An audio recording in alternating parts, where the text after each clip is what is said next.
我是觉得做好吃的这个过程啊，其实是最能够促进家庭关系的，其实是很美好的，幸福感会多一点。就是一个美食节目呀。弟弟是完全不会做饭吗？我会，也是这段假期自己学的。会鱼啊，你会做鱼啊？我觉得鱼是最难做一个的。吧。我就是很普通那种清蒸，然后倒那个什么蒸鱼豉油。这是对鱼最大的尊重。因为它那个味道会很鲜美。对啊，然后什么香菇鸡，香菇鸡很难做哎，很难做。羊蝎子什么啊？你还会羊蝎子？明天中午我们一人做一道菜。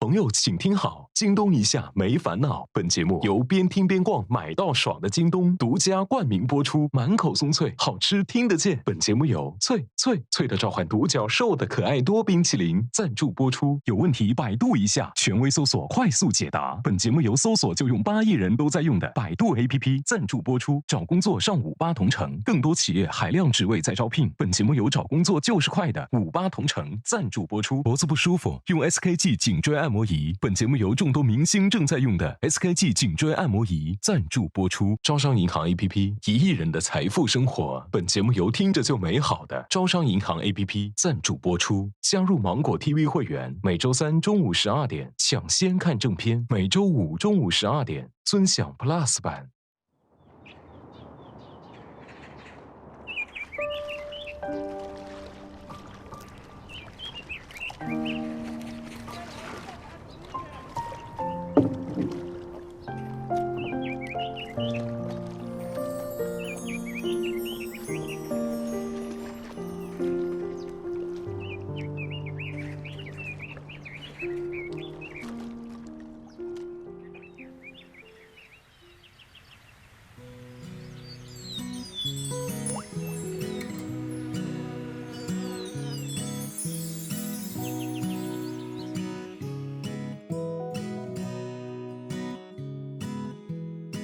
早，睡得好吗？睡得可好了。来吧，来吧，我们今天一起做一个早午饭，好不好？好，尊棒黑。哇，芹菜我来了。鸡蛋，我先把蛋煎出来，然后放到旁边备用。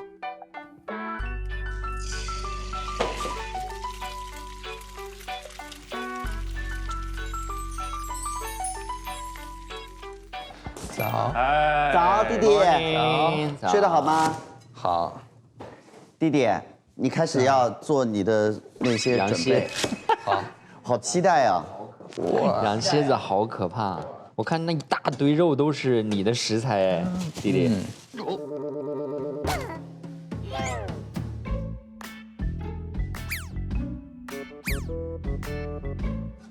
弟弟，你找什么？大锅那种能盛很多人。巨大锅在那儿，哎，那个煮饺子的锅啊对。 Hello， 早。你的那个银鳕鱼真的非常漂亮的在那。对，那个银鳕鱼真是。 Where is my silver snowfish？ 不用了，不用勉强。银鳕鱼。哇，这个鱼不错哎。你要那个黄油吗？黄油？为什么要用黄油呢？对啊，一般银鳕鱼就是黄油煎啊。你做银鳕鱼，你不知道用黄油？那你准备了柠檬吗？ 柠檬为什么要用柠檬？你们让他用自己的方法弄嘛，他不是没做过。好。哎，但我是最简单的方法。对啊，吃死了吗？没死呀。没人要用的吧？这个。哇，你真的要做这个啊？这个菜要做多久啊？ 2、3个小时吧。 2、3个小时。巧嘞，我的也只要80分钟。 80分钟，弟弟，你是开玩笑还是真的？真的真的要2、3个小啊时？，它得泡，现在泡就得泡半小时呢。弟弟，你是做的下午茶是吧？羊蝎子。去腥嘛得。哎，我跟你说，现在去一家我知道的羊蝎子店打包还来得及。走呀走呀走呀！最后能吃到的只有2个菜：芹菜炒香干和青椒了荷包蛋。哎，你们要切什么，我就一起切了，好不好？这样就不会打架了， Alright 好吧？现在新的切割是嘉哥。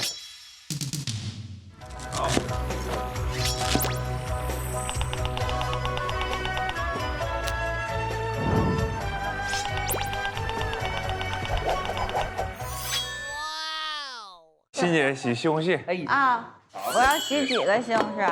就把那6个都洗了，哦，别了6个呀！因为哦，其中一个委屈，委好委屈。又委屈了。好委屈哦。我可能要，好，切吗？我一会儿要那个炒一下那个牛肉。好，弟弟开始调新的调料了。哎，弟弟，你可以给我调一份不？可以。你们得来一样的。弟弟，我告诉你，你涛涛哥哥做一个菜，番茄是欣欣姐洗的，切是嘉哥切的，他在旁边吃，吃完了之后还要你帮他做调料。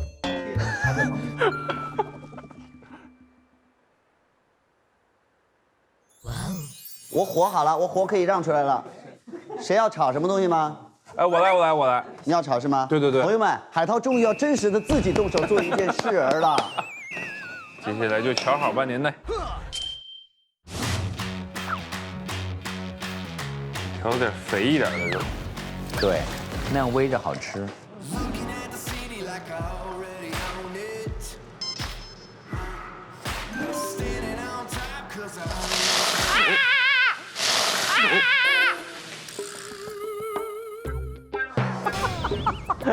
厨房的惨。弟弟，你走远一点，弟弟。你这直接把水倒到油里面去弄啊！好了，没事，虚惊一场。很有感觉啊，色香味俱全。看看这个色泽，我真的不是盖的，真的还可以。哇，你好棒啊，涛涛！你虽然就是做事情吆3喝4的，但是成果是 OK 的。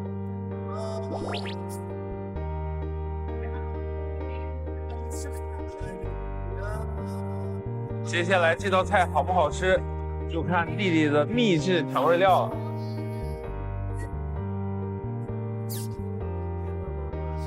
你真的用的是弟弟的调料啊？反正我切的给弟弟的，他全用在他锅里了。弟弟真的，如果你真的把这羊蝎子做成了，我真的是你在我心中那个位置你就不是弟弟了，你是弟弟哥。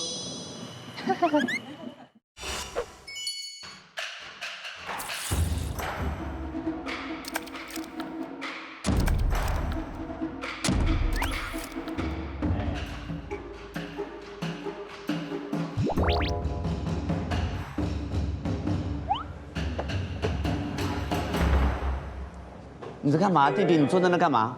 歇会儿，我等着。他用心守护着那一锅羊蝎子。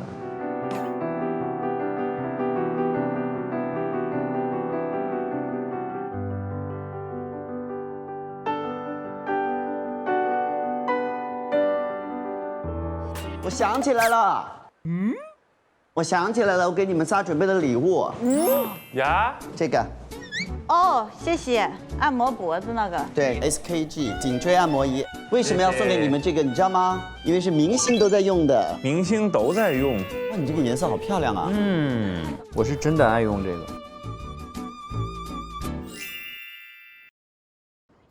Morning，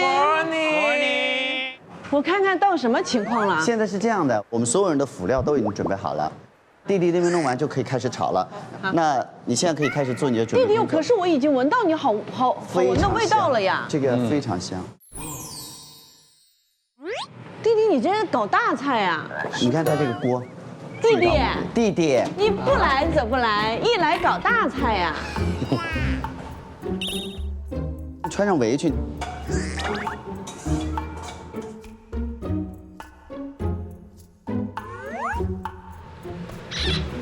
然后看我弄一个围裙，他也要弄一个围裙，是不是他觉得这样更专业。女士们、先生们，姐弟厨艺 PK 大赛现在正式开始。1号选手谢娜，她的优势是有经验。2号选手易烊千玺，来举个手。他的特色是闷声发大财。不搞就不搞，一搞就搞了个大的。太吓人了，羊蝎子，你看，我以前想来想去啊，弟弟到底有什么缺点呢？他唯一的缺点就是不会做大菜。他今天这个缺点都已经把他给弥补了，让我怎么离开这个广播小站呀？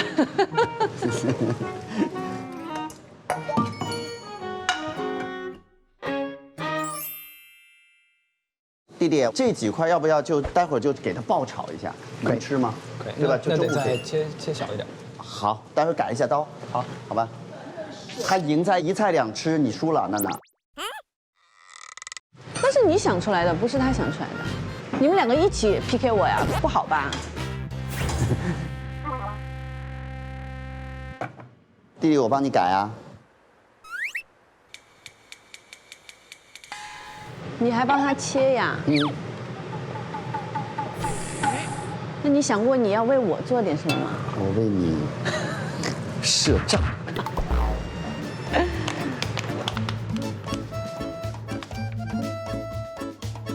你要什么？我要你快乐。恶心吗？弟弟这个可想而知的好吃，真的。是弟弟从没有做，突然来个羊蝎子，是会博到你们的眼球，但是最后还是要看好不好吃，还有用的时间长短，对不对？哎呦，有酒，有，我想倒一点。倒吧。这是我的独门秘诀。哦，那我搞过来的酒，你就要弄到里面啊？没事，你跟京东再要呗。啊，你拿，我一瓶够了，别到时候说在材料方面我克扣你，你差点意思，是不是？你这边差不多可以炒了，弟弟。弟弟，你就用大的吧，别说我不让你。哇，好感人。这个啊，你想用哪个用哪个，你先选。你先炒。毕竟你是厨坛新人，你别等，别让我，别到时候说是让的。你们俩要不要炒啊？这么久了，弟弟先用大的火，那我来炒完了就开始吃，好吧？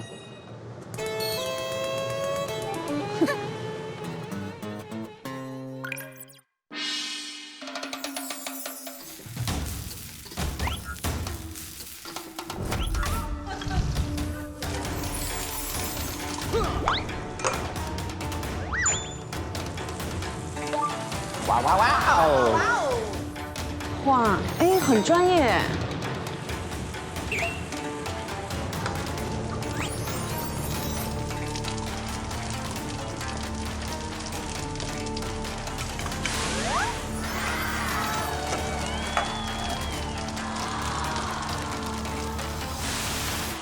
好厉害哦！你这是休息的这段时间学的吗？对。行啊，你就想要在最后一集扳倒我是吗？搞一个大菜。我本来想我这道菜最后临酒的时候是高潮，你就先把它弄了。那我不买酒来，你临什么呢？你这道菜不做啦？你们真的是，你们做这两道菜刀光剑影啊，真的是。让一下，不让你不做啦。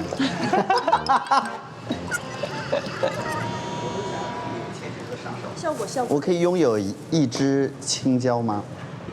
那如果我没拿过来，你不做啦？我有一个，但是我本来准备，我刚才就要了。这个也是我拿过来的，那从家里拿过来。你用完了之后，你别给我剩一个。这个拿去。那还不是吗？你就是这种做了好人吧，还不落好。你要思考一下是因为什么？就是欠在嘴巴。人挺好的。你还知道是不是？人本来很好。撒点盐。哇，好香啊！弟弟一直拿袖子当那个厨房手套，你知道吗？所有的油的锅盖什么都是拿袖子这样包的。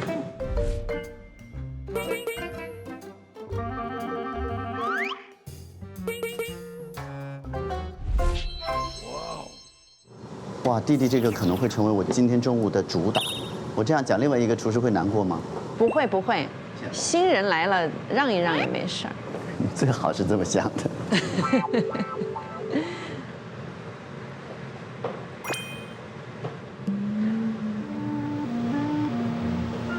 哎，像不像那种大厨累了在旁边歇一会儿那种？对。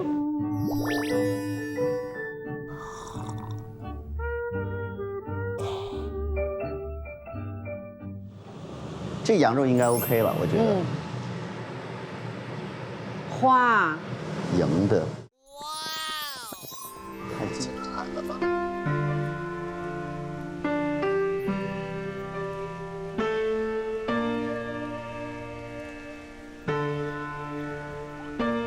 可以了吗？可以了，出锅。过。抢到一个火不容易啊！中华厨神的比拼。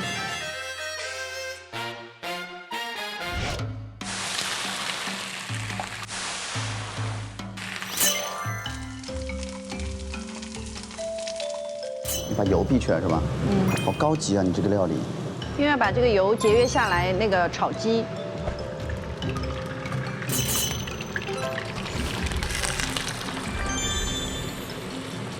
这也是一锅大菜啊。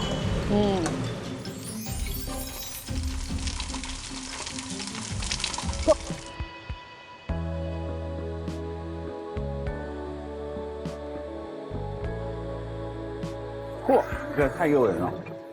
好香啊！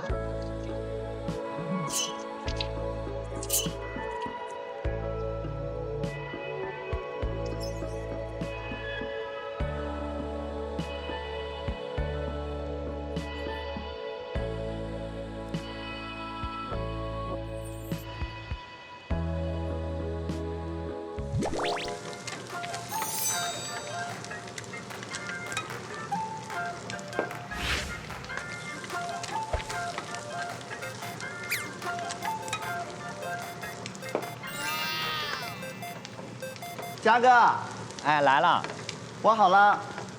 走炒菜去。哇，好香啊！哇，像样哎！好来了，哇，青椒荷包蛋有的。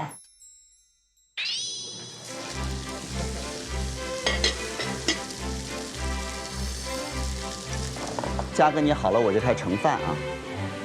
好。哎呀，因为哎呦，好香啦！啊，因为嘞，哎呦，来来，嘉哥就给你剪彩了。哇哦，来，大家准备上桌了。谢谢嘉哥。我这不紧张，我可以了是吧？可以了。星星加油！加油！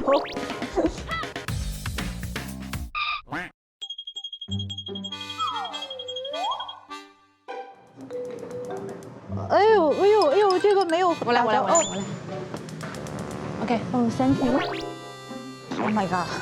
哦天哪！哪有这么多语气助词？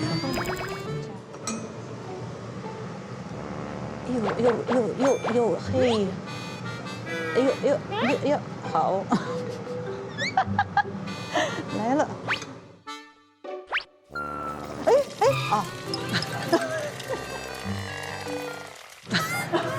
不会划出来的，大姐。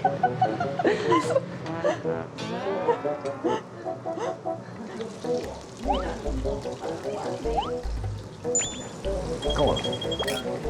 够了。够了是吧？啊，您时间放进去要一样，要不然有的生有的熟。好。腌过了的。对。哇，那这还行。可非常可。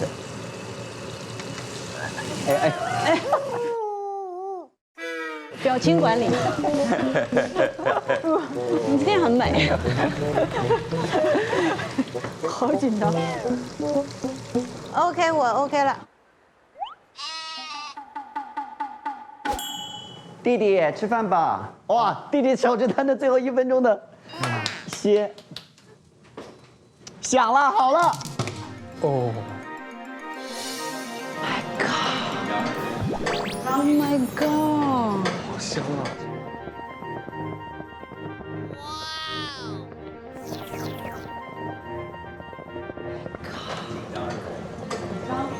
哦，好香啊！何老师，啊？怎么了？好香，好香啊！我看，好香。哇，看看，嚯，哇，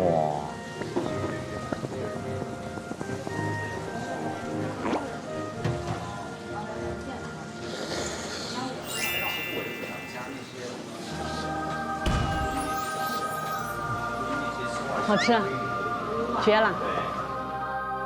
哇，不得了肉，不得了肉不得了肉，绝！嚯，真可以啊，涛涛，你那可以出锅了吗？可以那。我帮你盛了啊。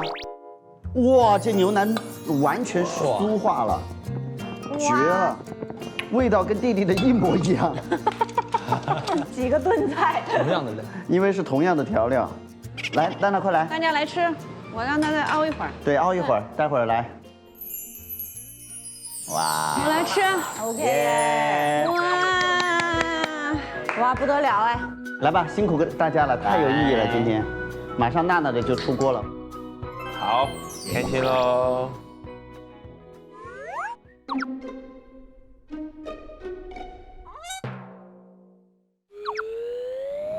新鲜，完美。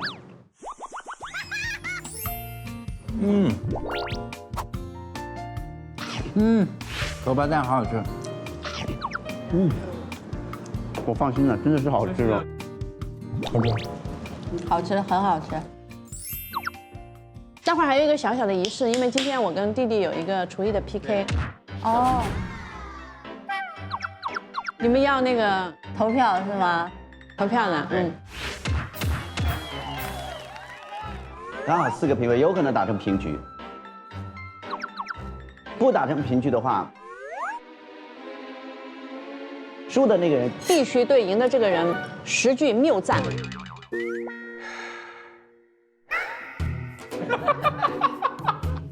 OK。 10句谬赞。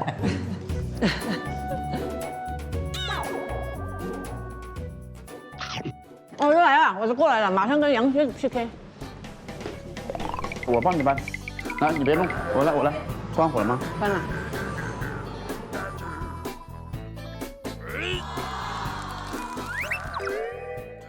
哇，另一个大菜来了。哎呦，大盘鸡，哇呀，哇哇，哇，可以了吗？参赛了啊，参赛了啊！来了啊！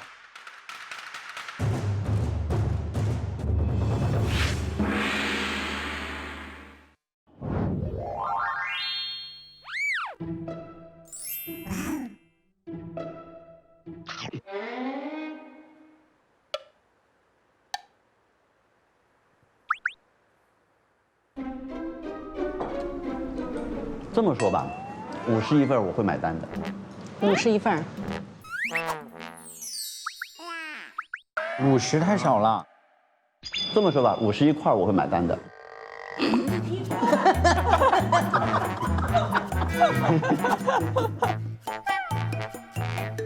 嘉哥该你了。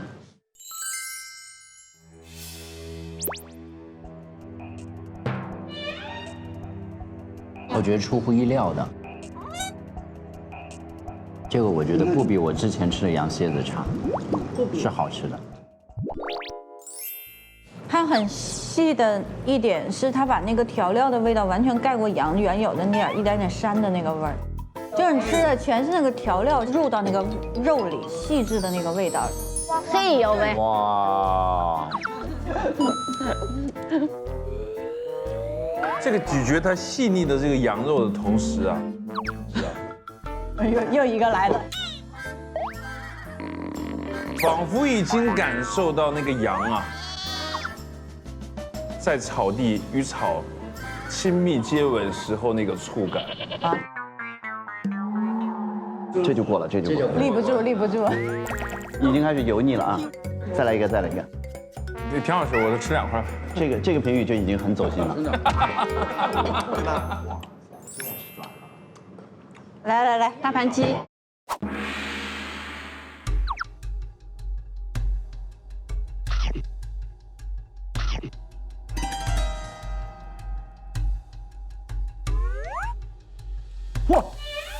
哇！这么说吧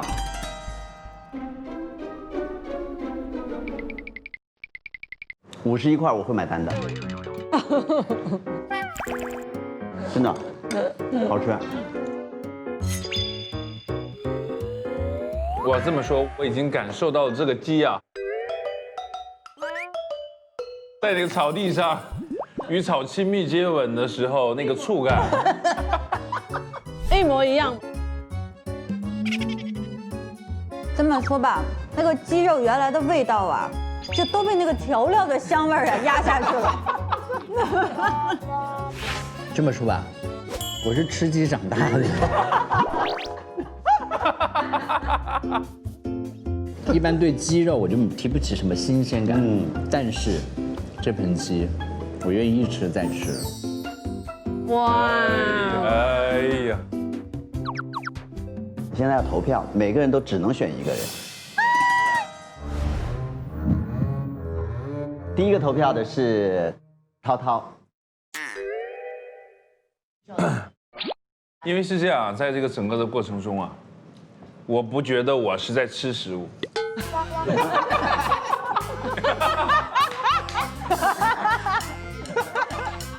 食物在吃你。我决定把我这一票投给我的左手边。哇，巧了，2个都在左手边呢。哎呀，真的太巧了，焦灼。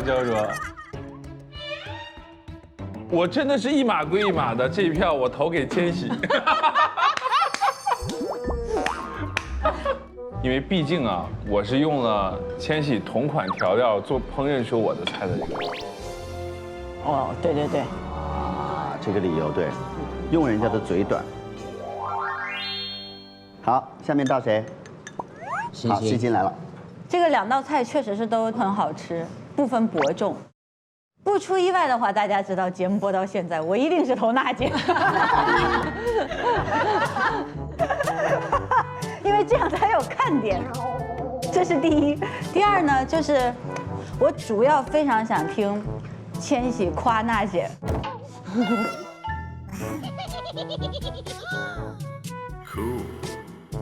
夸到一半，千玺提前离开了这个节目。那5个实在想不出来，告辞了。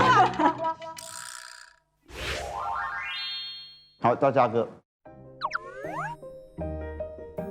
节目播到现在，我势必要制造一种票咬票很紧的。你现在投谁都是白肉啊？对，白热化就从你这里开始。对。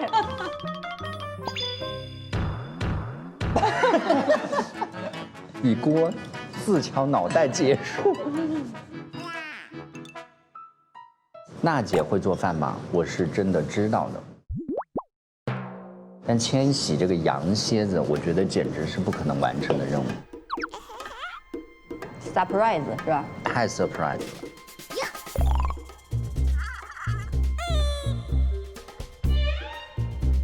我觉得这真的很棒。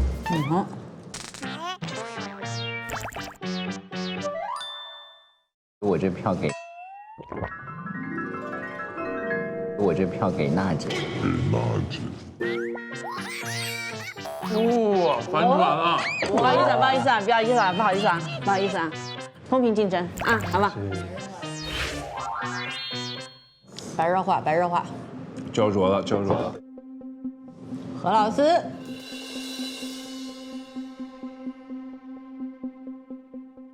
看看这老狐狸投给谁吧。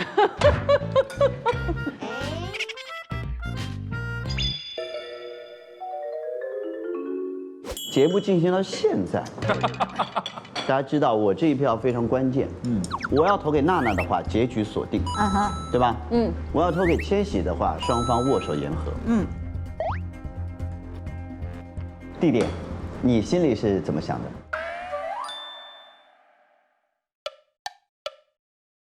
我觉得娜姐的好吃。那你准备好10句话了吗？我如果投给娜娜，没准备好。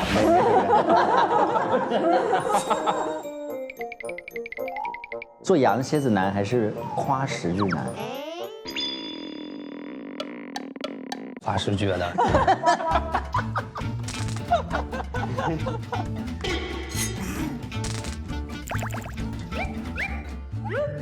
看起来好像是在让娜姐时时灼伤娜姐。灼伤。是谬赞难，但夸不难。那我投给娜娜。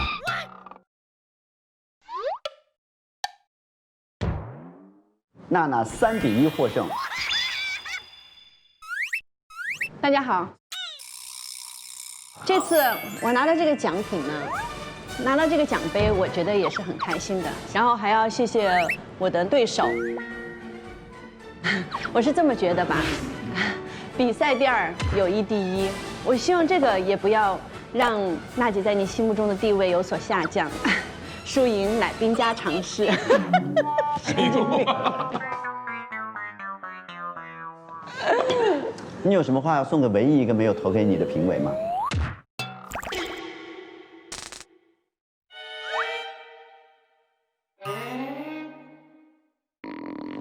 你给我等着。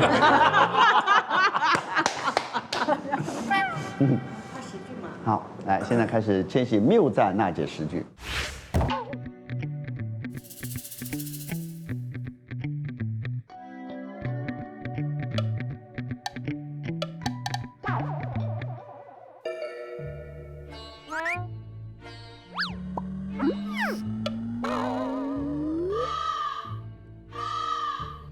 先快乐家族帮千玺示个范好不好？如何谬赞娜娜？一定是谬赞啊！就是理所当然的什么美啊什么的，我已经听太多了啊。美不是谬赞啊。千玺谬赞娜姐。谬赞，我刚做饭的时候，娜姐帮我，啪把那个火打开，那怎么能是火呢？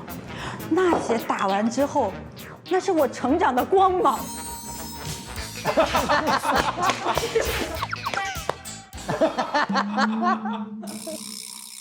我见过冻龄的女孩，但是没想到居然可以冻在16岁，永远不变。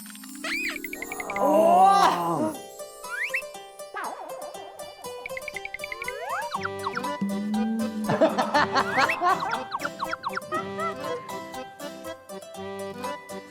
好，到弟弟了。弟弟一个都，这不是弟弟的浮夸的画风。以为今天不会有逼千玺这个环节，没想到又走到这步田地。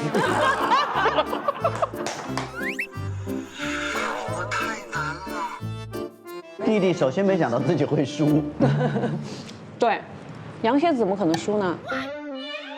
我都质疑你们裁判的评论。哎。算了吧，我觉得千玺就把你们重复一下。我可以写10句出来。写10句啊？想10句出来。我以为说不出来写。但是请务必在这个节目最后一期收官之前说，要不然就没了。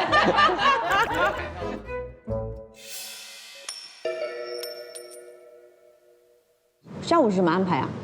我有一个小建议，我们今天还是做一个生日礼物，但是我觉得我们做一个温暖一点的。我们可以把《朋友请听好》那首歌，因为那歌词不是写得特别好吗？就展开一点，把它变成有一点像一个诗朗诵。然后晚上的那个广播主题是不是告别呀？就告别有点沉重。要不主题就是千禧谬赞。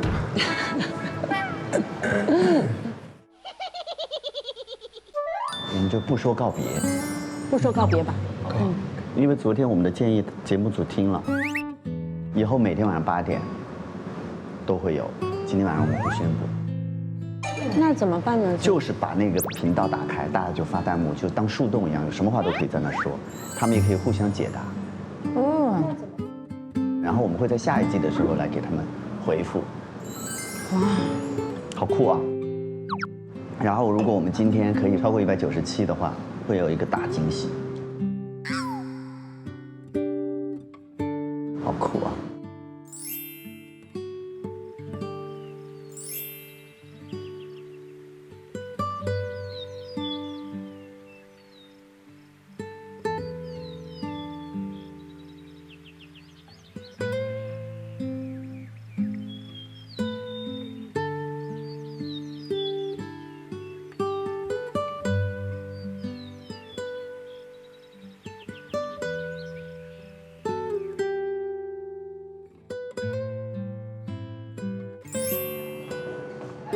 上班啦！来找地方坐。迄今为止，我们一共接通了45通电话。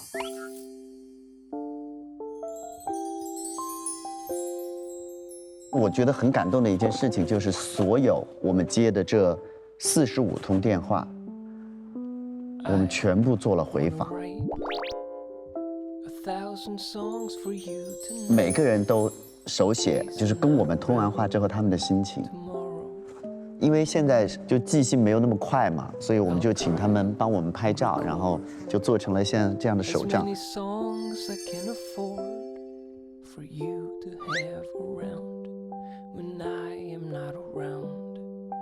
跟闺蜜喜欢上同一个男生的那个昨天那个星星啊，她说我已经联系好观察团了，我觉得大家说的办法非常好。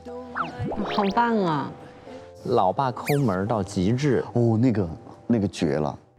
节俭到一个什么程度？就是我爸这么多年上厕所一直都是用破布。重复。对。哦。我爸可能很难改变，但我在改变自己，不再怕被骂，死皮赖脸的给他1周补1次货了。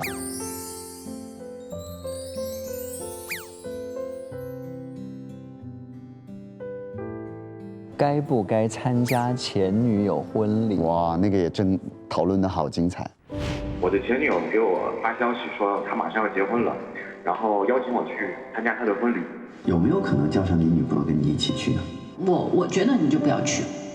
那天和老师们聊完，我觉得自己确实忽视了现女友的想法，我应该珍惜眼前人，所以我没有去参加婚礼。过去的就让他彻彻底底的过去吧。我就说这个男孩是明白的。喜欢跟男生玩，被好朋友说坏。晶晶是不是？对，晶晶。因为我这个人的话，平时就喜欢跟男生在一起玩了，就会有很多女生在我背后指指点点。当我听到节目上你们号召大家要爱护每一位打电话倾诉的人的时候，感觉自己有了护盾。谢谢你们的保护，给了我改变的勇气。要不要提醒兄弟的女朋友？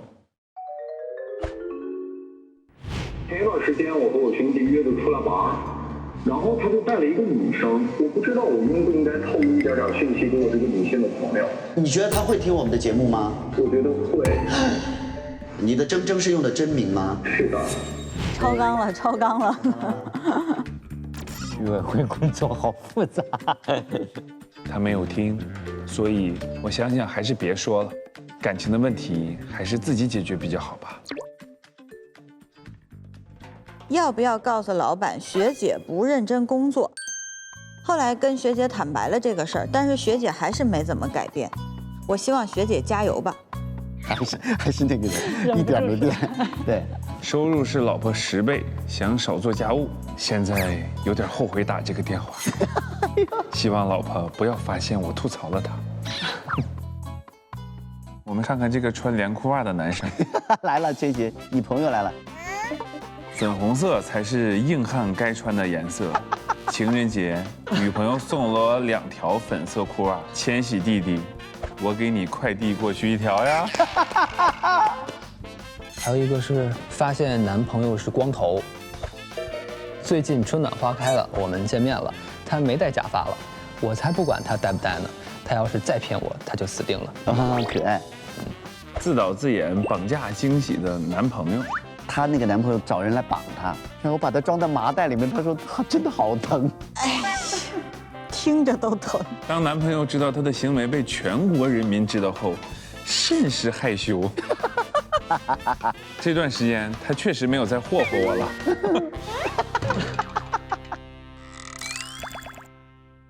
还有把现任喊到前任的小潘，我女朋友好像听到广播了，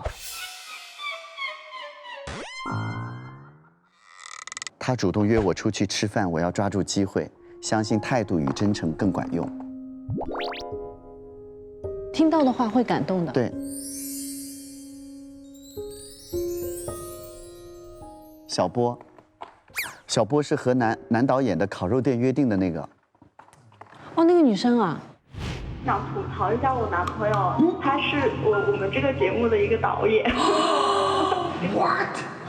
想要跟我和好的话，就可以在这天录制结束之后，在马栏山他给我表白那个烤肉店等我。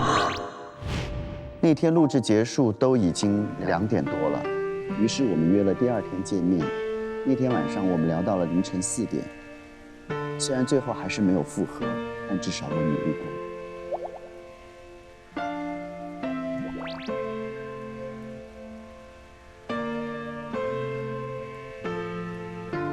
理解相恋10年来，男友婚前言论，就是说我可以跟你结婚，但是就是我们最不知道怎么解答的那个。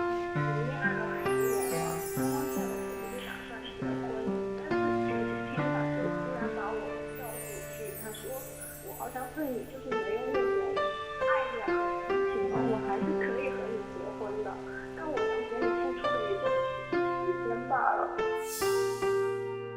我还是会支持你，就是不要再去硬凹了，因为不是每一段恋爱都会谈10年。其实打电话前我就有答案了，只是不愿意面对而已。谢谢大家的关心和鼓励，虽然现在双方父母还有挽留，但是我已经做了决定，剩下的问题就慢慢解决了。唉，还是遗憾。这也没办法。对啊，就他都说出这样的话来，如果他死死赖赖的结，那练不过呀，一辈子的事儿。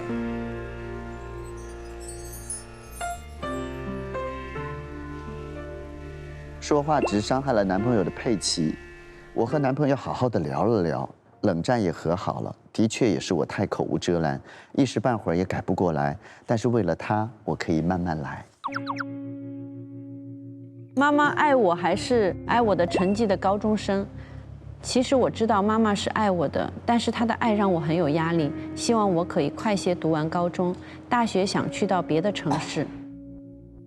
复读2年想考中戏的高中生，非常感谢你们的鼓励，还有弹幕上那些加油的声音，让我更加坚定了自己的自信心。我觉得这就是直播的好处，对不对？不只是我们在陪伴他们，还有很多弹幕上的朋友、网络上的朋友都在陪伴，都在加油，全都是正能量。对。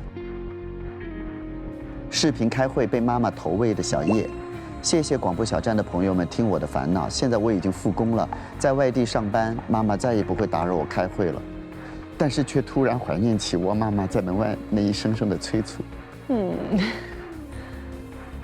比稿失败的朋友自己想了好久，觉得自己当时那么大的反应确实伤害到了他，所以也跟他道个歉。以后我们会更加经营我们这段友谊。他知道我把他的糗事告诉千玺之后，要跟我绝交，哈哈。不过之后我准备约他出门的时候，都把时间提前跟他说1小时。让我先逃避一下，以此冷静一下。最终我得到了600元的还款，我没有多问并收下。男朋友的妈妈很 nice， 我刚进厨房就被他叫了出来。阿姨说，这都是男人的工作。我相信每个人都是独一无二的。家庭主妇也是一份伟大的工作。如果还有机会跟你们谈心，我希望不是烦恼，而是开心的事。谢谢朋友，请听好，让我感受到这个世界的暖心和善意。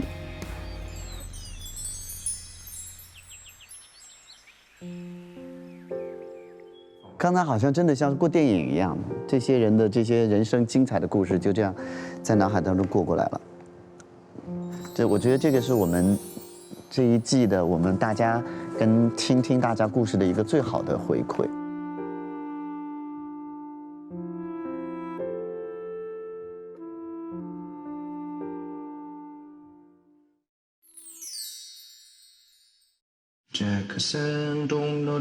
哦，信来了。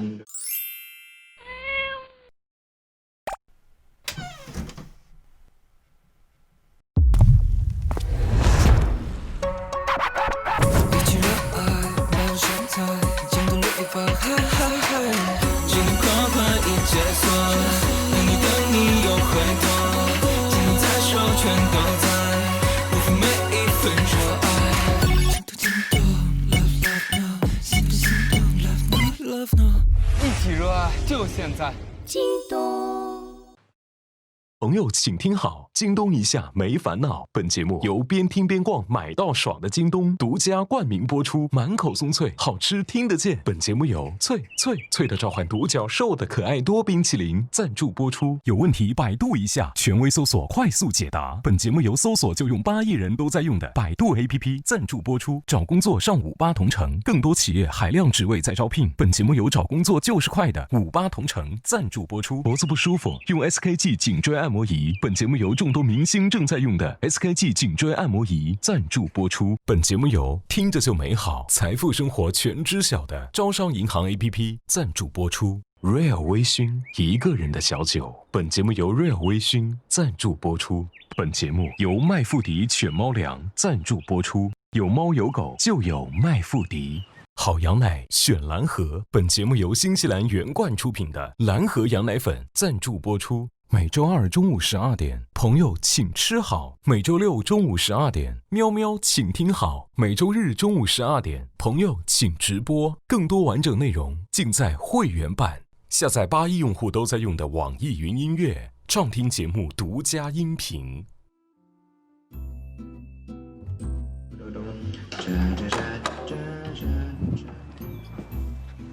好的，谢谢。哎呦，辛苦你。来，大家坐。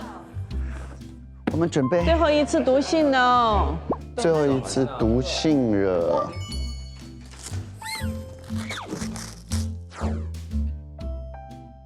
我这有一个。好。我最近有一个很大的困扰，希望可以听听意见。我家里刚搬新家，是我10多年来好不容易有自己的房间，没想到我爸妈竟然要在我房间里装监控。我很生气，觉得他们不尊重我，而且这么做侵犯了我的隐私。我跟他们因为这件事情吵过很多次，但他们都会有各种说法，还总是拿父母的身份压我。我现在不知道怎么跟他们沟通。刚开始跟他们说的时候，他们说因为要监督我学习，毕竟高中很重要。我妈还质问我说：“你一个小孩有什么隐私？我是你什么人？我不可以监控你吗？”最关键的是，我妈还说她同事是偷偷安的监控，根本不跟孩子说。她跟我说已经是很尊重我了，我不知道该怎么跟她说。我现在感觉自己一点自由都没有，搬新家的喜悦完全没有了，我特别的难过和气愤。我以为是小婴儿才会看日记都不同意了耶。对啊，都高中了，这绝对不行。不行的。你得有多么不会教育你的小孩，你才能用监控的方式啊！你这也太不相信这个孩子了吧？这个要我们来告诉这些爸爸妈妈，这样是不对的。而且这就是叛逆期最重要的冲突，就来自于这种。这个可能会激发矛盾的。他的逆反心理一下就会被激出来。对，你要相信他。对，说这监控，我想到我小时候，我爸爸就是晚上加夜班嘛，就是那个家里的窗户就是在我的就是那个作业台之上，你知道吗？然后我有一天做作业就总觉得不对，我一抬头我一看，就是我爸爸真是一双眼睛。这比电子监控更怕我而且是个雨夜，我就看到一双眼睛像鹰一样的就这样瞪着我，就他爸只有一个眼睛。当时我吓得我整个人是个雨夜，雨夜是父母出没的日子。我有一次，也是我爸妈一出去，我和我们哪个同学的生日，然后我就说到我家来吧。我今天晚上我爸妈不在，我们就在家里面开 party， 正在玩呢，就听到咚咚咚咚的上楼声，好像他们早回来了。然后我就说天哪，藏起来吧。他们就各自藏，有的藏门背后，有的藏在我的床上。我把被子拿开，我说快躺平，然后我一盖上。我爸妈一进来，我就跟我爸爸说，啊，我睡觉了。然后我就把门一关，然后正在这个时候，我爸妈就把那个门，就是你干嘛呢？你干嘛呢？然后一推开，刚好看到我2个同学在阳台上面往下跳，解释不清了，解释不清楚。如果那种他就不会再相信你，对不对？他跟我装个监控，我也理解。哎呀，真的是呼吁，好的教育方式是爱和信任，而不是监管和制止。大是大非上你教会他，然后其他有些小的事情上你。还是应该让他自己做选择。我这有一封，我有一个哥哥，我小时候哥哥经常欺负我，我就很讨厌我哥。平时在家他就像是个陌生人。后来我到国外念书，于是家里有什么事也都是我哥在照顾着。前些日子我和妈妈私下聊天，他跟我说，其实很对不起哥哥，有时候因为家里的经济情况只能满足一个孩子的需求。我可以申请去国外深造，而他就只能听从安排回乡下工作。我才突然发现，原来这么多年好的事情都偏向了我这边，是因为哥哥在背地里默默地放弃了很多，去成全了我。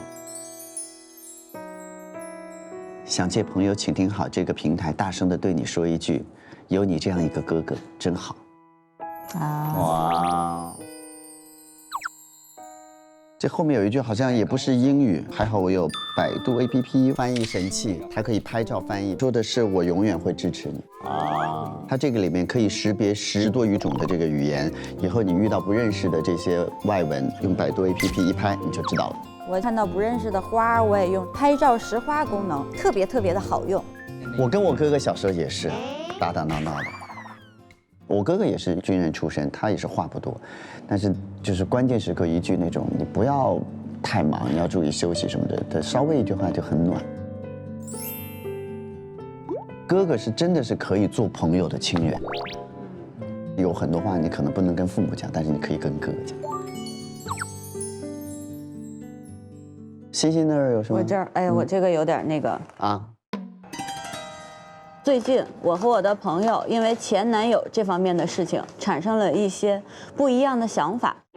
我一直呢和他的前男友保持着联系，但是我朋友非常介意，他说毕竟我们已经分手了，况且我作为他的好朋友，难道不应该跟他站到一边吗？但是前几天因为一件事情就完全爆发了，现在他把我删掉了，因为我和她前男友互相都觉得聊得来，就自然而然的在一起了。谈了恋爱，我当然想马上分享给我这个好朋友，谁想到他知道以后立马垮脸了，我就很困惑了。他说，但凡我把他当过朋友，我都不能做出这种事儿。但是我就纳闷了，我又没做对不起他的事儿，是等他分手之后我才在一起的。就算我不跟她前男友在一起，也总会有别人跟她前男友在一起啊。那这个人为什么就不能是我呢？最后我们也是不欢而散了。我很纳闷，为什么不行？难道我做错了吗？到底是谁的问题？还是说可以帮我劝劝他呢？我觉得很奇怪，比如说她跟这个女生就是很好啊，那如果转脸这个闺蜜就跟这个男生在一起，对于她来说其实是有点尴尬的。那我觉得这写信的这个朋友，他如果要强求这份友情的话，也很别扭，因为这个女孩跟那个男孩分了之后，他们俩不来往。你现在就是跟这个男孩在一起之后，你还希望不失去原来的朋友，你要在这2个完全不能来往的人中间要维持友情和爱情，那会非常非常辛苦的。但是他自己不别扭吗？他同时跟这2个人这样相处，他的性格好像是觉得我没有错。男朋友不别扭吗？那难道不别扭吗？从任何的，比如说道德的角度，或者是法律的角度都是可以的，但是从情感的角度，这个人就肯定会别扭，对不对？那肯定会别扭。人来到另外一个人的生命里面，很多时候一段一段的，一程一程的，并不是所有人都要跟着你从出生到最后。是，原来这个闺蜜很显然不适合出现在你现在的生活当中。其实他在做选择的时候就已经选择了爱情，没选择友情。这不是对或者不对的问题，这是一个选择的问题。嘉哥那儿有什么？我在一家文化传媒公司上班，临时任吃任拿。我们不仅有衣帽间、淋浴间，还有洗头床呢。现在真的有很多企业弄得很舒服的。其实我们这里面有好多讲到工作上的开心啊、烦恼，职场的事情特别多，对。对，像58同城就可以帮他们解决很多工作上的烦恼。就刚刚毕业的可以去找工作，还有就是你已经工作的人也可以去找工作。就是这样，大家很快可以找到工作。很快，多快？眨眼那么快。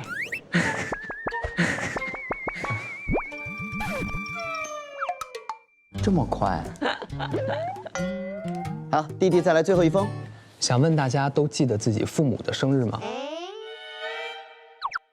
今天是我爸爸的生日，我给忘记了，还是妈妈打电话提醒我。当我满怀愧疚地跟我爸爸打电话，他敷衍2下就挂掉了，好像不想让我记起他的生日。自从奶奶去世后，爸爸就很不喜欢过生日了，他仿佛有意地在逃避这件事情。奶奶过世那年是我在外地上班的第1年，我第2天下午才赶回家。我在厨房找到了正在抽烟的爸爸，他看到我回来时愣了一下，突然红了眼眶的过来抱住了我，哭着在我耳边说：“爸爸没有妈妈了。”听到这句话我也绷不住了，我们父女俩抱头痛哭。这是我看过爸爸哭得最厉害的一次。他作为家里的长子顶梁柱，一直在撑着葬礼的场面，打起精神跟街坊邻居笑脸相迎，与亲戚们寒暄说笑，却没有身为儿子可以伤心的空间。而我的到来成为了他情绪的宣泄口。那一刻突然觉得爸爸老了，那一刻突然意识到自己长大了。原来长大不是当时拿着第1笔工资给父母买了礼物，而是你发现了父母的脆弱，你成为父母想要依靠的人。父母是我们和死之间的一道墙，父母不在了，你直面死亡。以前看不明这句话，现在我在我爸爸身上终于感受到了。今天看着爸爸对过生日的反应，我隐隐地担忧着自己。每当他们有一天会离开我的念头在脑中闪过，我就无比的恐慌，不知道该怎么办。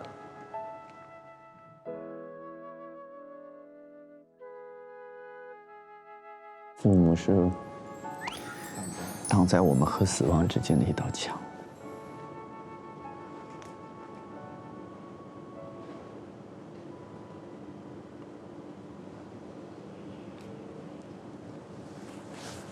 哎，给我张纸，谢谢。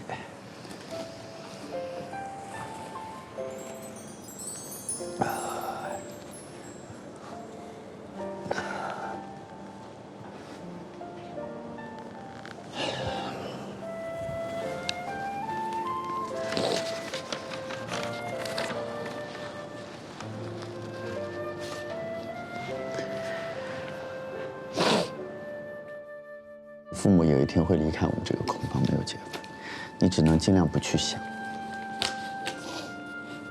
没有人可以做好准备。真正的成长，其实真的就是你突然间发现，就是你们家所有的一切是要你去做决定的时候，其实那个才是你真正的长大。在之前总觉得，当自己经济独立了，或者是成家立业了，你就长大了，其实只长大了一半儿。直到有一天遇到事情了，你会发现爸爸妈妈，都看着你，等着你做决定的时候，其实那才是你真正迎来完全长大的一刻。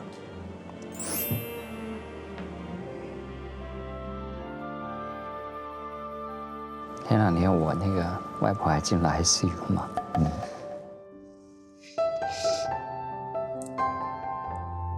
我就特别能够体会到他这个爸爸的感觉，你知道吗？当所有人慌了的时候，那起码这个长孙不能慌吧？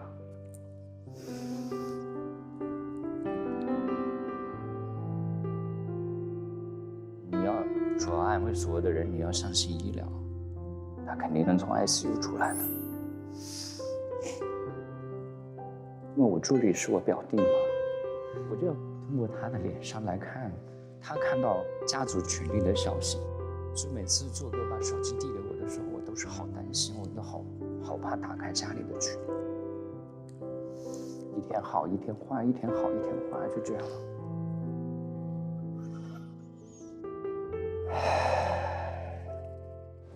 但也没办法，你要去做，你一点点努力你也去做，尽你最大的可能，要不然你不做，没有人能够去。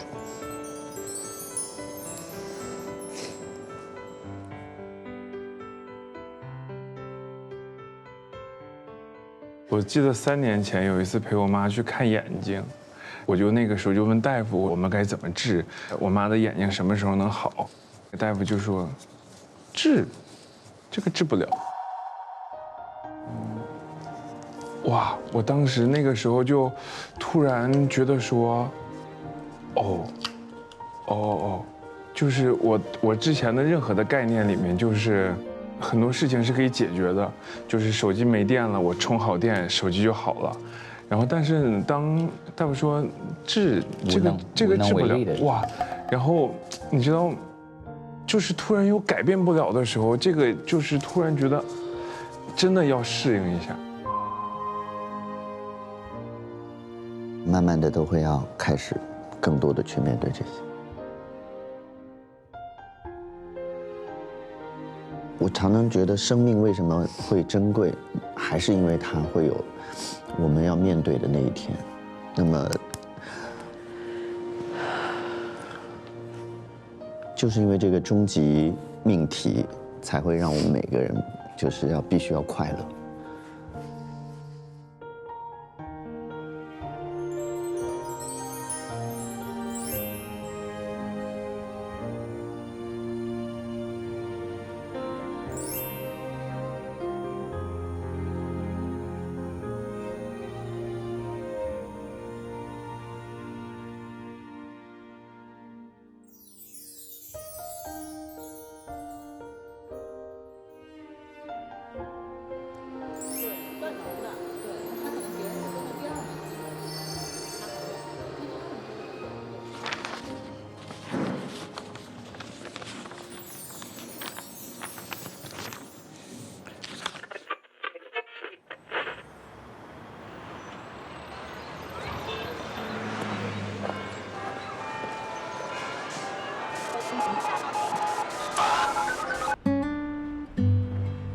有多久没人认真听你说话？别怕打扰，我们在听。不说告别，朋友，请听好。朋友，请听好，京东一下没烦恼。本节目是由边听边逛买到爽的京东独家冠名播出。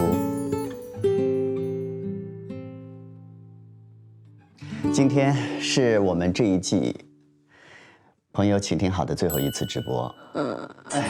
哇，所以叫不说告别。这一季的节目承蒙大家的厚爱，我们非常庆幸能够有这样的机会可以倾听大家。今天的感觉就是觉得好想留住每一刻，好多好多话想要讲。最后一期有一点点小小的仪式感。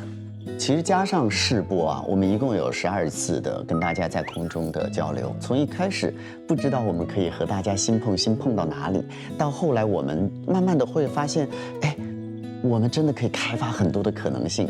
而且有的时候倾听也是一种交流，笑声也是一种交流，甚至在广播当中还可以听舞蹈。我一开始以为也是开玩笑的，后来我看到千玺的武魂燃烧。对，那会儿不是找不到我们俩吗？何老师到处找，我急死了。几点了？还多久？现在6点10分。我千玺弟弟啊！你天玺弟弟快点啊！我在厕所里面编呢。我千玺弟弟啊！哎呦，哎呦，千玺弟弟快！咱们这个地方也不太大嘛，我不能做那种来回飞、来回跑那种基本步，所以我就想，到底哪些原地做的能串起来？哦，你在里面编舞啊，怪不得杜海涛等着上厕所等半天。一个电话已经在线上了，我们来听听看。你好，你好，哎，不好意思，久等啦。哎，是我，是您，久等了，我是何炅。你先介绍一下自己好不好？我是尖沙咀 Susie。尖沙咀 Susie， 你好，想跟我们说什么故事呢？哦，是这样的，我呢是在广东区打工的一个女人，跟我老公呢结婚了好多年了，我呢有一个儿子，我们的感情很好的，但最近呢在感情上出现了问题，我感觉我出现了第三者。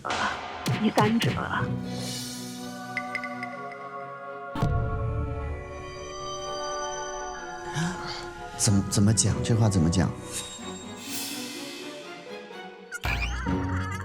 以前呢，我去工作呢，都会哭得死去活来的。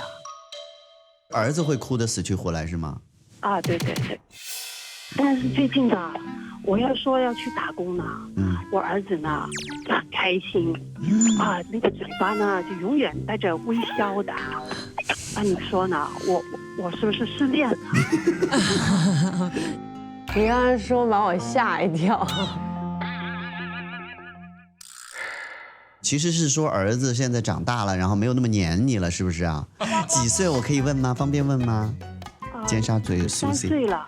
3岁，哇，3岁真的是13啊！13啊！Susie， 如果13岁妈妈去工作还哭得死去活来，那也是有点太不成熟。那你也要担心喽。千玺，你是多少岁开始就是离开家去工作的？13岁出道。就是这个时间？对，就是这样。你会哭得死去活来吗？我其实从小盼着一个人独立出去生活。妈妈又会哭了哦。他现在呢，常常在我面前说：“哎呀，那个女生比我漂亮，比我好看，你知道吗？那一刻就好像那个刀插在我的身上一样。”是的，特别能够理解。但是你说呢小帅哥你觉得我用什么方法可以把我儿子抢回来呢？作为一个小帅哥呢，我觉得首先你的儿子是谁都抢不走的，哪怕他将来有了妻子，他依然是你的儿子，而且呢，他是永远都是你最重要的人，你也永远是他最重要的人。我个人觉得呢，现在可能是要换一个思路的时候了，因为之前跟儿子呢是你是妈妈，他是宝宝的关系，那以后呢可能就是你是妈妈，他是家里的另外一个小男子汉的关系，可能不再是他黏着妈妈，然后找你解决所有问题，而是他可能到了帮你可以解决一些问题的时候了。所以呢，有的时候他不见得说改变了爱你的方式就是不爱你了，你可能要跟他培养一个新的默契。我觉得毕竟男孩子13岁变化非常大的，是不是？是的。对，我觉得男孩这个年纪算是有一点点小叛逆，或者说有点自己小想法这个萌芽的时候，这个时候就是他会开始变样子，到下一个阶段的初始了。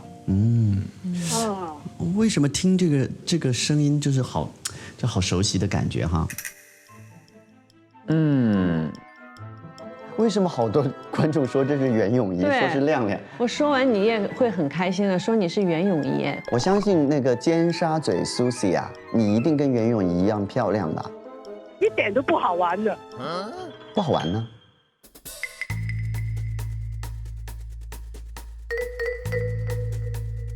一点都不好玩，你们那么快的可以猜到我是谁？你们那么快的可以猜到我是谁？你是袁咏仪？什么？哇！对呀，我是打电话来就是问你们意见的嘛，你们为什么那么快的猜到我是谁？我们完全真的是亮亮吗？我的天啊！亮亮，我们完全没有猜到，是我们的听众猜到的。我刚才只是在念弹幕，我们还想说听众你们想太多了。我鸡皮疙瘩出来，真的是亮亮吗？真的是亮亮吗？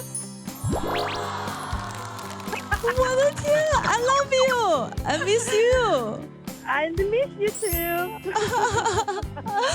你好吗？你好哎吗？谢谢你打电话来，哇，这真是我们那个最后一期很大的一个惊喜。你知道我们这是最后一期吗？我知道啊，所以我本来是打来是问那个何老师，你怎么可以有那么有耐心的，可以对着娜娜一个永远会跳台的那个人，就是这么宠着她的呢？我跟你讲，你知道我为什么那么宠她吗？因为她是一个很有品味的女孩。你有冇搞错啊？对，她跟我说袁咏仪简直是天底下最可爱的一个妈妈，我觉得她非常有品味。你有没有觉得很内疚？前面有说我坏话。不是，如果你说娜娜是一个非常聪明、非常专业的一个艺人，我完全是赞同。但是你说她有品味，品味是 taste 嘛，对吗？我喜欢你，你觉得我有品味吗？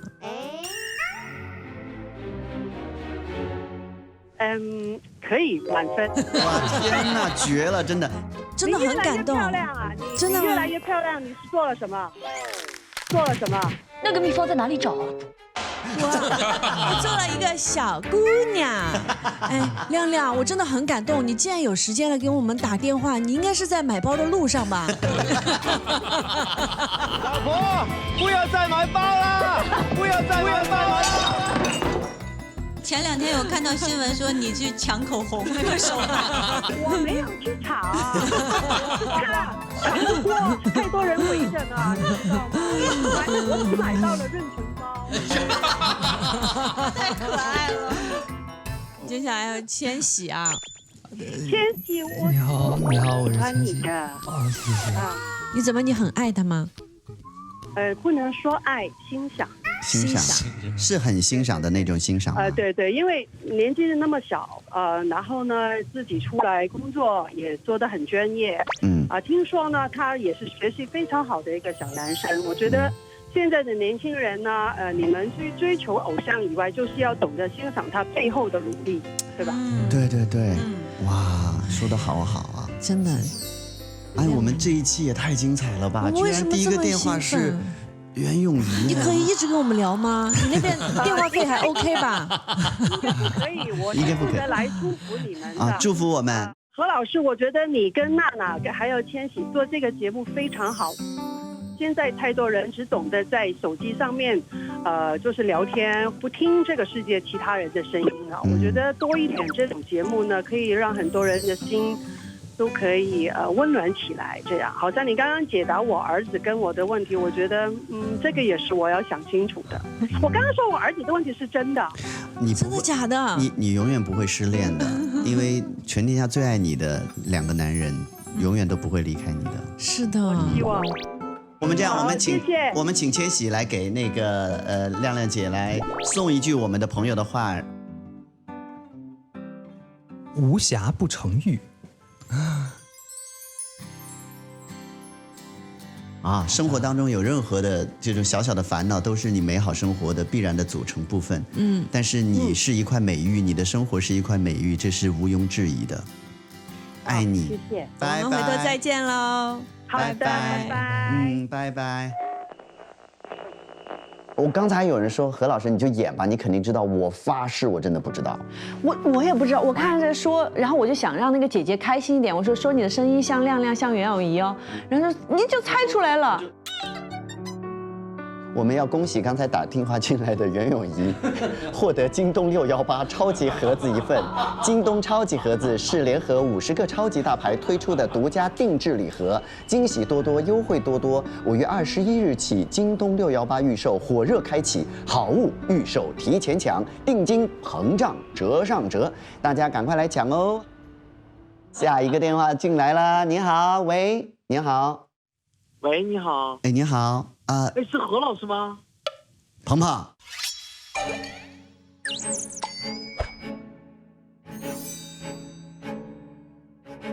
是你吗？鹏鹏，不好意思，对不起。不是，我是那个鹏鹏，绝对是彭昱畅，不是，你为什么都是谁？对，请问怎么？你叫什么？我叫月光男孩。你少来了，你就是鹏鹏。彭月光啊！你笑这个声音就是鹏鹏，好吗？很尴尬呀，我已经很尽力在伪装了。哎呀，这句真的是。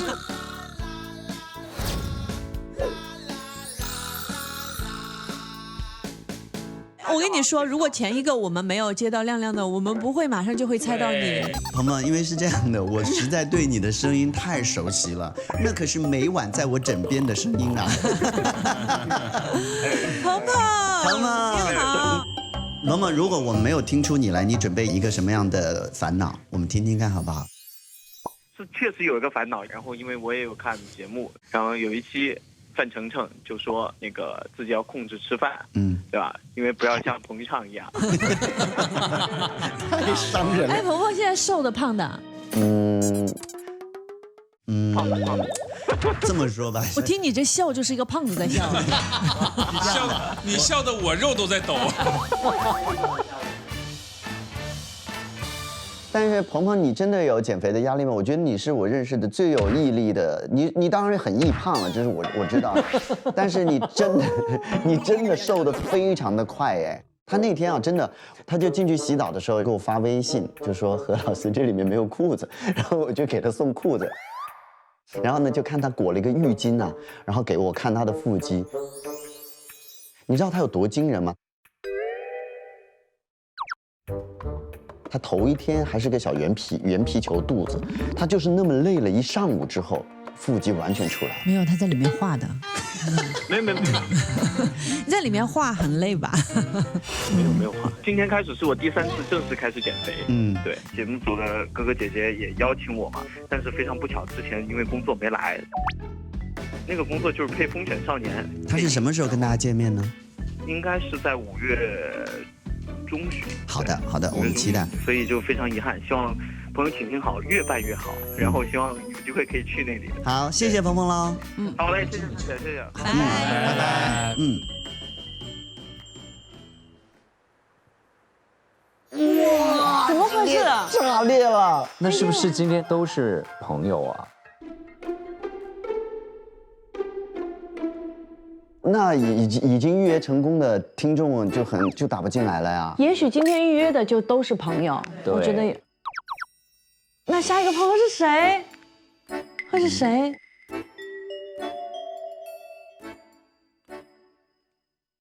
我们来听听看，下一个电话也已经在线上了。喂，您好。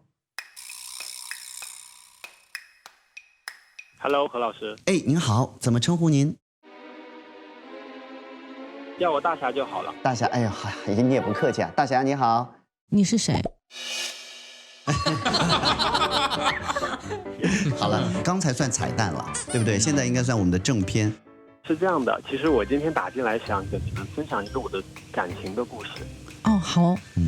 我有一个追了大概4年的女孩，然后前段时间终于答应跟我在一起了。哇！但特别奇怪的是，她要我跟她签订一个恋爱合同。什么合同？这个合同是指你们恋爱到一定时期就要结婚，还是另外都是一定时期就要终止恋爱呢？就要重新考虑。就是他这个合同就像你进公司面试一样，这个合同6个月，续约之后再续6个月是吗？就6个月的续。是的。啊。我也稍微有点好奇，那合约就是大概有什么样的那个内容呀？条款是怎么样的？合约里其实比如说，洗澡的时间不能超过20分钟啊，玩游戏不能够半个小时不回消息啊。哇，这还挺细的耶。那我想问一下，那个大侠，你在这个合约里面有没有，比如说他做了什么会怎么样的规定呢？这是一个对等的合约吗？其实没有。就是刚开始他提出这个的时候，我想都没想，我就觉得哇，追了这么久，终于可以跟我在一起了，就觉得这个合同应该也就是小女生玩玩游戏之类的吧。其实我纠结的有2个点，第一个点就是我不知道他会不会接下来跟我续约，然后第二点就是如果他要跟我续约，那我觉得这种像合约一样的爱情特别奇怪。倩倩，你觉得这个？我一直不太喜欢，就是把感性或者感情上的东西转换成特别理性的去分析、去量化它。这个就有些地方，因为你的判断也不是准确的，你就会给它造成一些感情上会变成有点扭曲变形，就有的地方是不太合适的。是吧？我觉得就是多想想自己有哪些做的不好，可能会有所改进。就像热恋期，恋爱的荷尔蒙可以打败一切。但是你现在到了冷静期，突然凸现出这个问题了，那说明其实就是有些东西你并没有像以前那么在乎了。其实我听的这个虽然就是会有一点点很奇怪的方式啊，但是我也想说，他觉得他想出这个方式是他对于这个恋爱可以去把控或者去保障的一个方式，他也对这个恋爱他很慎重。你现在不是已经有了这个磨合期了吗？现在这个结束了之后，你就可以很明确的说，那接下来我们是还要用这样的合同的方式相处，还是说根本就不需要了？我觉得这女孩是可爱，她估计就是看那种偶像剧，你知道吧？偶像剧里面就会有我们要有合同，你知道吗？偶像剧，她就觉得应该是这样的。对。大侠，你这6个月幸福吗？我这个6个月，我觉得过得挺开心的。你觉得他幸福吗？他开心吗？我觉得他也还好。我相信有写了这么一个可爱的合同的女孩，如果她这6个月过得开心的话，她有可能会跟你续一个不一样的很可爱的另外的合同。那里面的条款你就很可爱的跟他聊清楚，而不是说对吧？不是说他说什么就是什么。还蛮可爱的，有商有量嘛，就是一种情趣了，对不对？最后我们送你一句朋友的话好吗，大侠？好，谢谢。正好最后一页写着在一起就很幸福。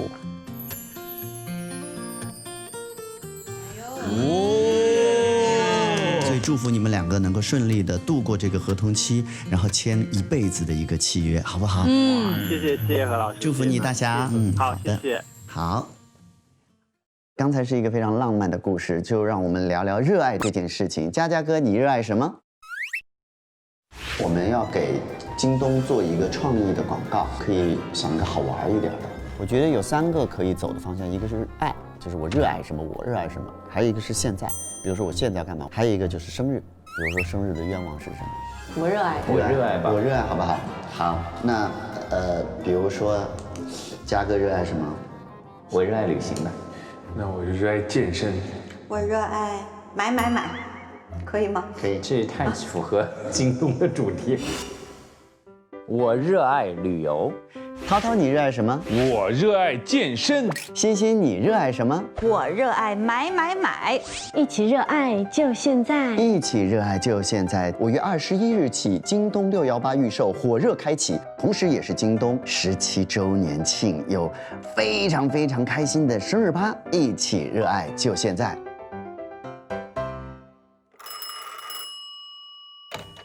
喂，您好。喂，是何老师吗？是我，怎么称呼您？我叫小童。小童你好，因为于小童。陈小云。喂，你好。请问是朋友请听好节目组吗？我爸妈一直劝我要去考研，但我真的不是学习的料。我弟弟要是再不开学，我们家可能就要被拆了。在意的事情，其实只要互相找到一个共同的沟通点，一切问题都不是问题了。同事是不能做朋友嘛？跟同事肯定是可以成为朋友的。你看，快乐家族，对，然后三味真火，对不对？我想问一下子千玺弟弟，为么是他模样起都起不胖啊？伙伴挺好的，但是呢，其中有一个室友，他总是在事到临头的时候用各种各样的理由反悔。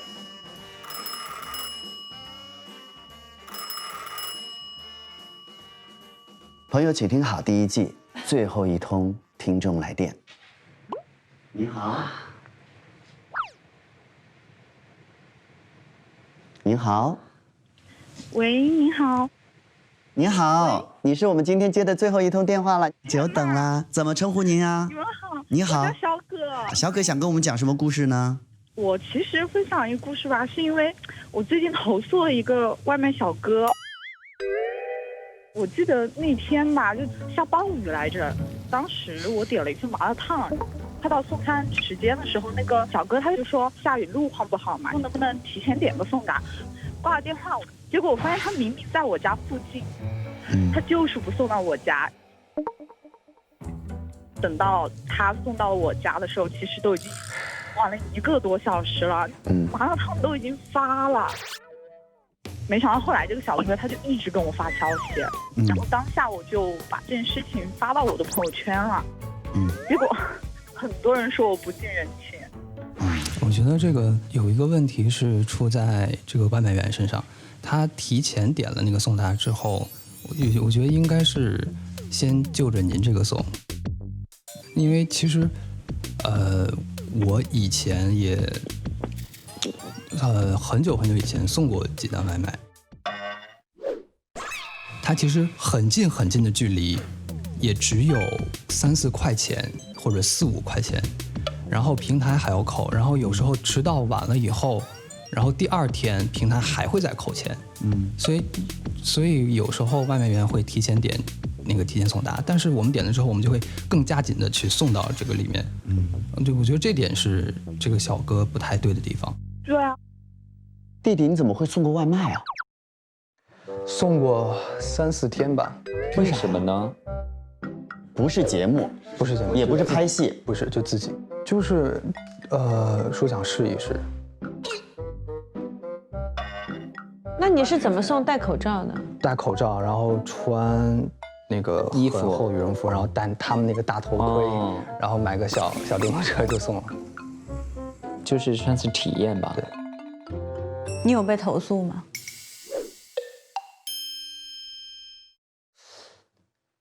有，因为他那上面说新手可以同时接6单，我就好奇同时接同时送怎么弄，然后我那一天从头到尾，你明明是新手，你还那么贪心。对，我想试一下，然后就几乎都是迟到，但是第2天平台就会自动给你扣将近1半的钱。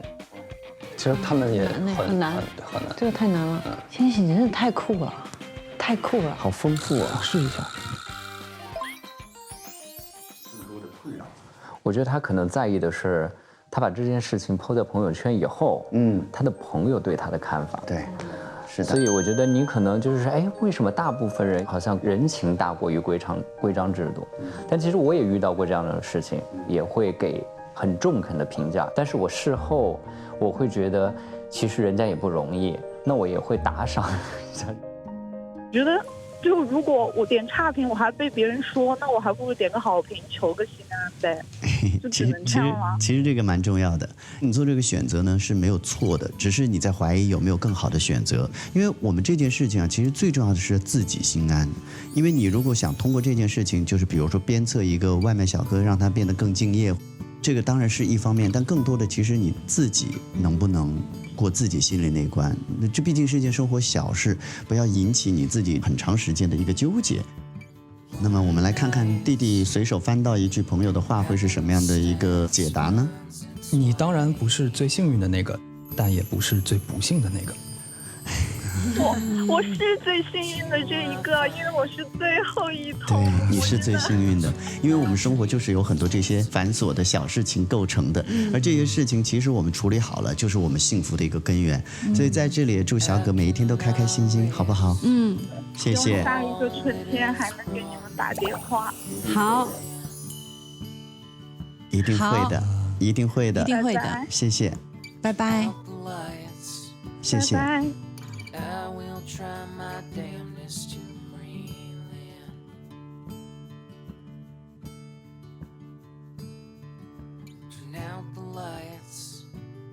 从上一期截止的计算，我们播出了922分钟，所以今天如果我们播到9点18分的话，我们在朋友请听好第一季，我们会陪伴大家整整1000分钟的时间。现在还有4分钟，我们要跟大家说再见。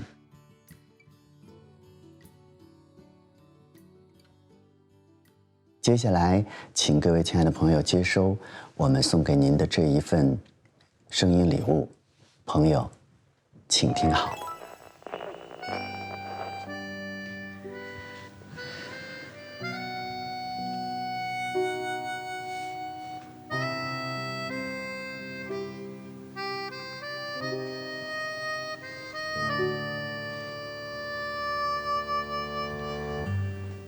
夜色降临，亲爱的你，现在走在哪儿？如果可以抱抱你，我想在你耳边说几句悄悄话。你是一尾孤单的鱼，我也有同样的小尾巴。那楼宇大厦的灯火点亮的，是你和我游弋而过的心里的浪花。亲爱的，我做了个梦，梦里你在做梦，梦里我们在说悄悄话，梦里我们聊到初夏的蝉声，那喧哗和窗外的雨声，分不清哪个是真，哪个是假。我看你有点害怕，害怕一个人走回家。我陪你，在你耳边说说话。那天车站有好大的风，你小声地说喜欢它。你的声音被风带走，眼底的光却闪闪发亮。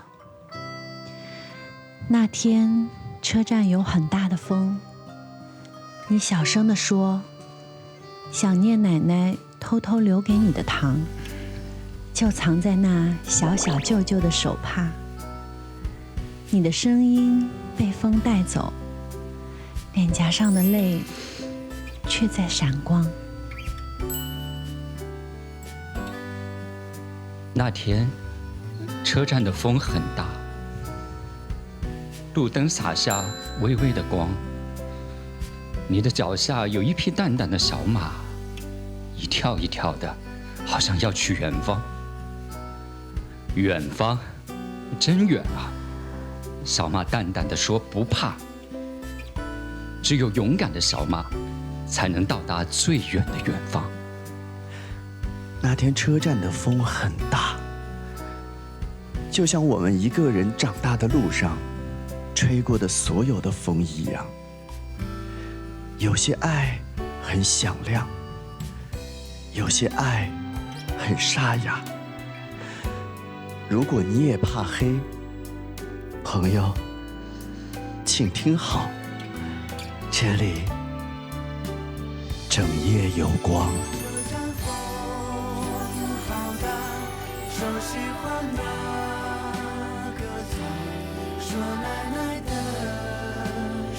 朋友，请听好，我们下一集再见喽。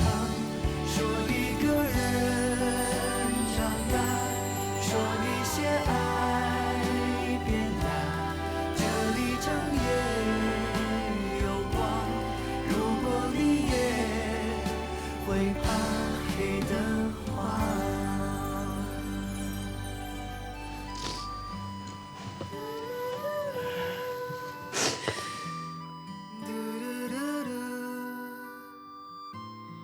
辛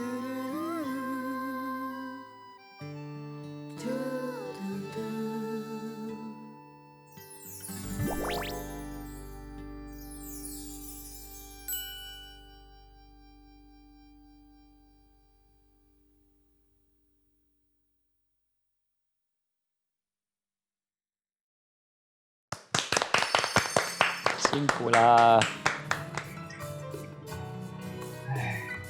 哇，播完了。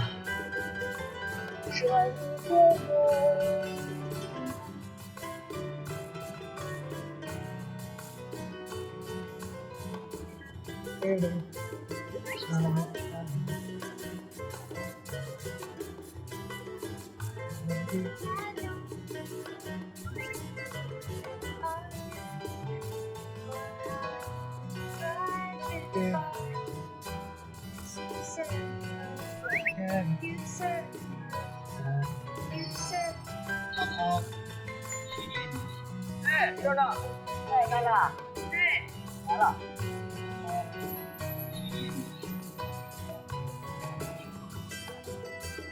复盘啦，弟弟来念好不好？来，请听。朋友，请听好，4个月前你们刚进入广播小站，太美了吧！我们彼此约定要用1季的广播直播，点亮1000万双孤独耳朵。到今天，你们的成就远不止于点亮1000万双小耳朵，让我们叹服的也不仅仅是那些不断攀升的漂亮数字。别怕打扰，我们在听。谢谢你们用12场总时长、1000分钟的广播直播身体力行这句话。今天也让我们回复一句：不怕打扰，宇宙在听。本季你们一共点亮了2955万双耳朵。达成了你们对自己的严苛挑战。那今天是多少啊？472，差不多。今天是400多万。其实我们差一点就3000万了。对。哇天啊！所以在本期节目结束后，作为达标奖励，我们将把朋友请听好12期广播音频送上太空。哦。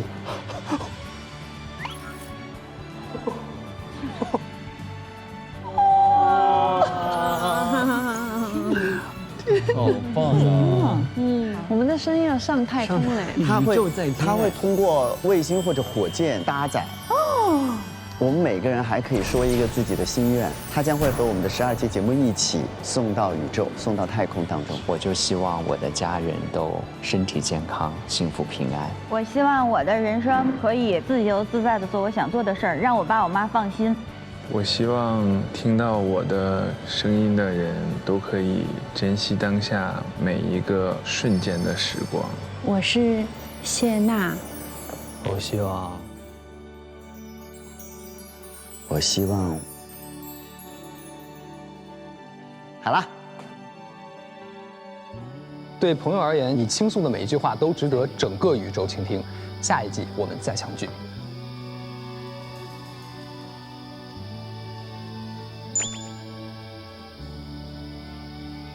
娜娜，弟弟，我们要送一下我们佳佳、涛涛和星星了。谢谢大家，很开心。我们大本营见喽！大本营见，大本营见。好，拜拜拜拜，打扰了，拜拜。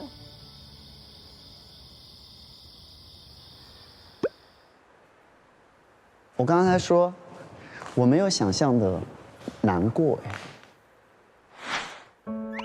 我没有想象的难过我觉得很奇怪。因为你知道这不是结束，因为很快就会又在这相聚了呀。对，我是不舍得，但是我可能要，就是明天才缓过劲儿来，才会觉得好像就不用短时间内不用回来了。然后真的不是结束，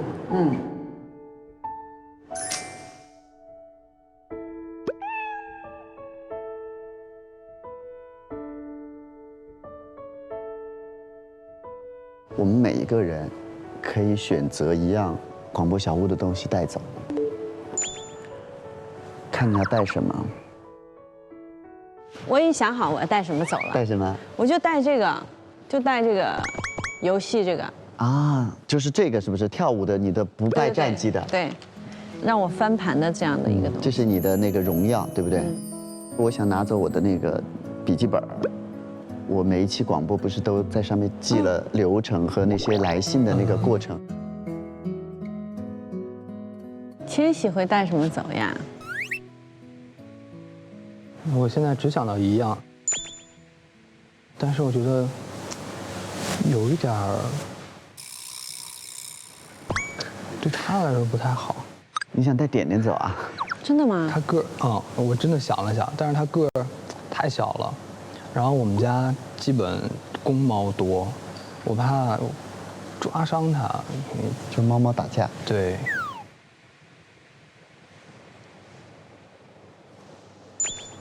我去小屋里看一看，寻摸一下。千玺到屋里去寻摸东西去了。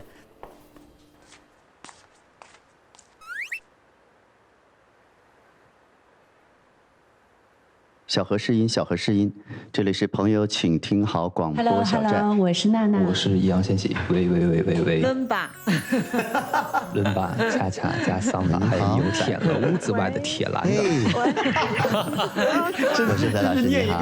我是谢娜。宇宙中有一个很小的星球，上面住着我们的小王子。你好，我是千玺。Oh my god！ 我跟你讲，我有这个跟你说，这里是朋友请好用来听，就是来吧，朋友们，时刻提醒大家。你好，请你幸福好长，就是做一哥哥一直会画的地方，就是做一哥哥一直会觉得有罪的责任，明明少。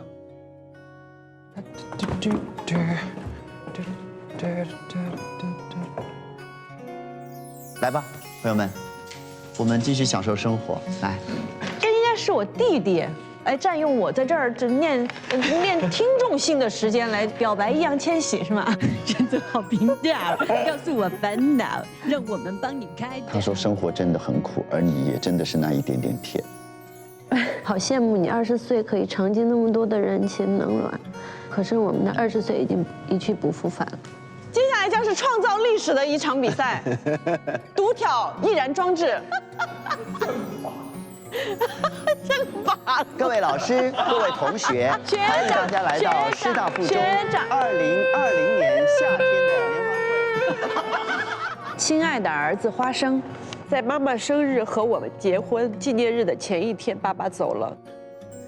也好大声的喊爸爸，可是爸爸好像看不见你在哪里。他用尽力气跟你说了句：“花生要听话。”生活是最好的笔者，每个人用自己的经历写下的文字是你没有办法拒绝的。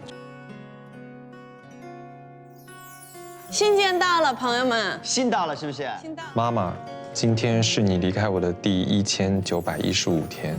致奶奶，我最大的遗憾是你的遗憾与我有关。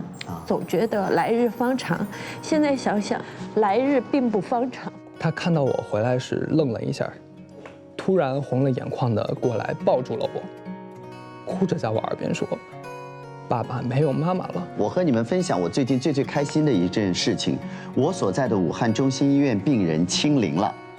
太好了！我这有一个叫唐艺轩的，给我写了好几封，显得我人气很高的样子。妈妈来一个切蛋，切蛋，真的好累，你知道吗？对，开始让他的袋子吃火锅了。孔雀，孔雀，哇！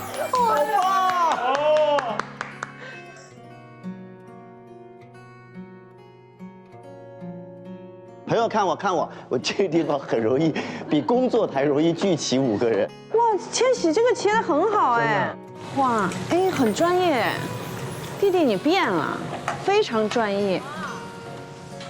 冷不冷？我看看外面。冷不冷，千玺？你披着娜娜姐这个风衣。你看天气好的时候还可以坐在外面。观赏用的不懂吗？观赏用的。都千玺他都吃了，他都。我给你买行不行？哇！不许再吃了。每天只准摘1个啊。还是。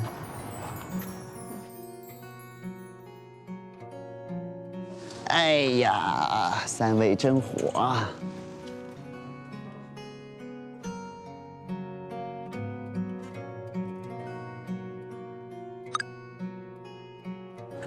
后面其实有很多很舒服的时候。娜姐，我有一首诗要送给你。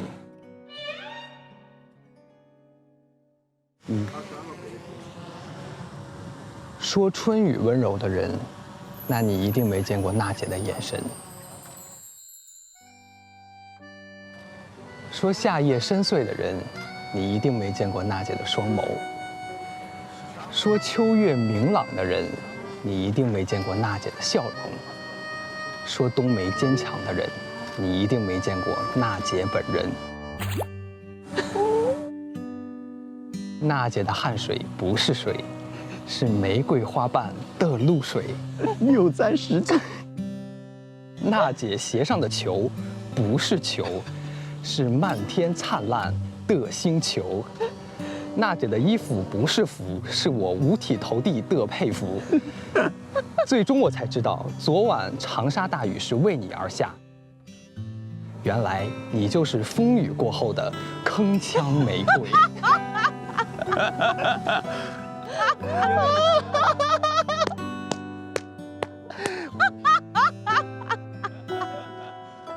憋了一天了。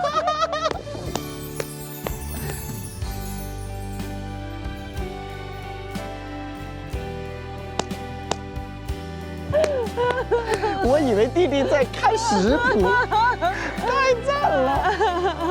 哎呀，我舍不得你们呀！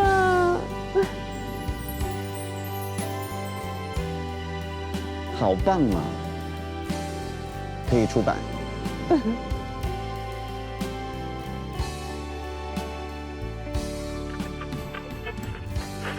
我是谢娜，希望我的家人们，我的女儿健康快乐、平安，也希望我另外一个世界的家人们快乐。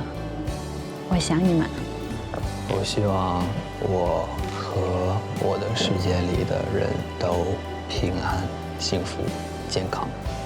我希望世界的每一个角落没有战争，没有疾病。我希望我们的国家强大、平安、幸福，每一个人都好好的。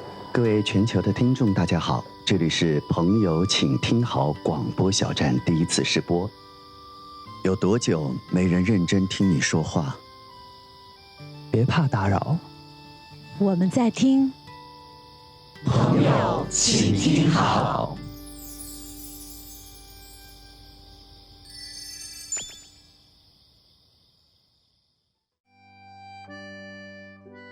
上微博搜索“朋友请听好”话题词，和嘉宾一起为听众答疑解惑。感谢特别合作媒体微博台网、微博综艺首席合作新闻媒体新浪娱乐、新浪新闻客户端战略移动资讯平台网易新闻、网易娱乐、网易号。感谢独家知识短视频合作平台秒懂百科。秒懂百科，世界如此简单。新闻客户端平台界面新闻、凤凰新闻、一点资讯、萨卡尔。特别合作平台陌陌 WiFi 万能钥匙、闪萌。有道云笔记。电台合作975摩登音乐台106.7石家庄音乐广播。感谢网媒支持凤凰娱乐、搜狐娱乐、新华网、中国青年网、中新网、北新网、环球网、国际在线、中国网、千龙网、粉丝网、中国娱乐网、360娱乐、猫扑娱乐、红网、华声在线、新浪湖南、大香网、大众网。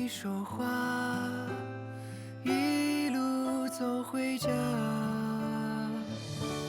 说车站风好大，说喜欢那个他，说奶奶的手帕藏着给你的糖，说深夜路灯下你影子像沙瓦，说远方好远啊，然而今天也很勇敢啊。